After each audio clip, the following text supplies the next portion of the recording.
Alright, hey everyone, it's Chris Shelley, and this video we're going to be talking about aerodynamic basics. I'm talking about it in the context of iRacing, but a lot of racing games have these sort of aerodynamic concepts at play, and this should also help you get an understanding of what happens with racing in real life as well. So remember, we're going to talk about how race cars are influenced by the air around them, and understanding how the ways that these aerodynamic principles affect your car is key to maximizing your performance. So we're going to talk about each force and how they affect your car. So to start, we're going to talk about how these aero forces vary with velocity. So the relationship between the amount of force you experience from aero and your car's speed is actually quadratic, meaning that when you double the amount of speed you're going, you're experiencing 4 times the amount of aerodynamic forces and effects. So for example, 200 miles an hour, a track like 2-mile track like say Auto Club, versus 100 miles an hour at a track say like Richmond, that means at Auto Club you're having 4 times as much aero forces experienced by your car when you're at those 200 mile an hour speeds compared to 100 mile an hour speeds you're experiencing at a short track like Richmond. That's why at high speed tracks it's really important to consider aerodynamics in your setup.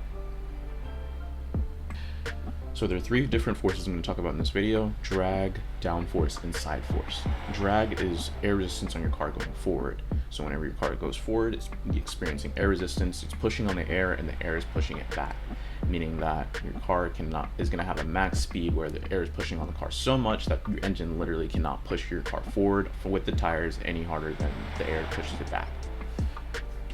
Drag is important for your driving because, one, at high speeds means you're going to increase your speed less because the forces increase as your speed goes up. And when you are sort of getting off the throttle, the air is going to help slow you down because of the drag. So when you're off the throttle, you're experiencing those extra drag forces on your car, slowing your car down faster than if you just got off the throttle and there was no drag. If there was no drag, you wouldn't really lose speed at all, for the most part, aside from other engine braking factors and things like that.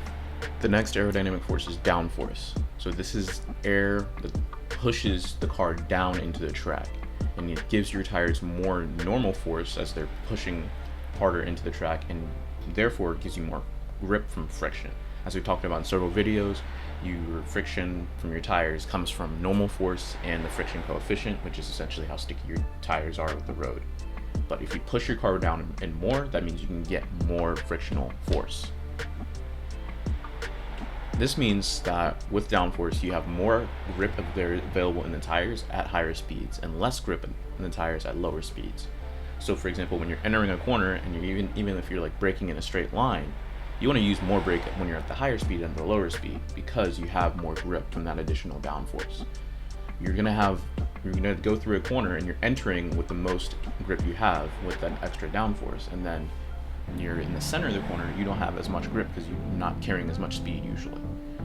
That's why you have these very high-speed tracks where you can really carry a lot of speed through the corners. And if I'm going to bring up that Richmond versus Auto Club example, you can see that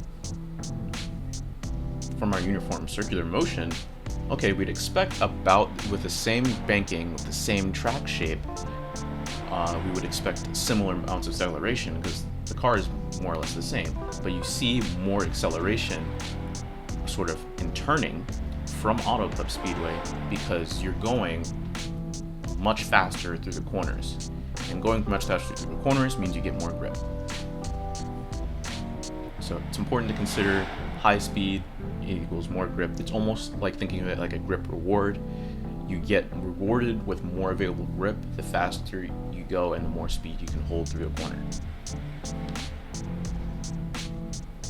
Alright, the last force we're going to talk about is side force, and now this one's a little bit interesting and it's a little bit more advanced and you only really see it in a few different cars, but I think it's important to talk about it anyway because it's very, very relevant for stock car racing, at least in the trucks and Xfinity cars, and it used to be in the Cup cars as well.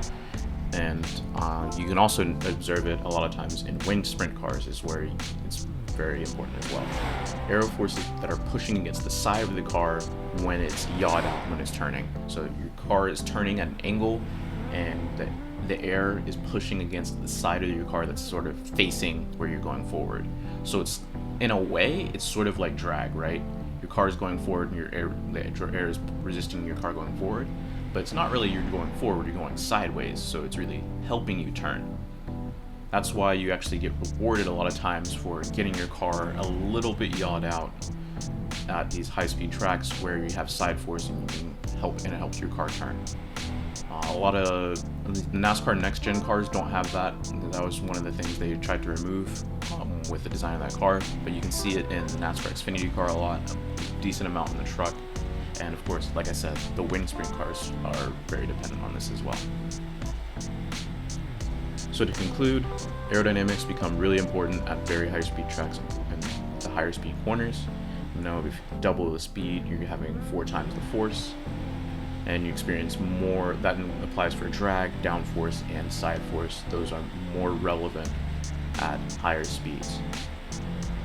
Drag pushes against your car, which will slow it down.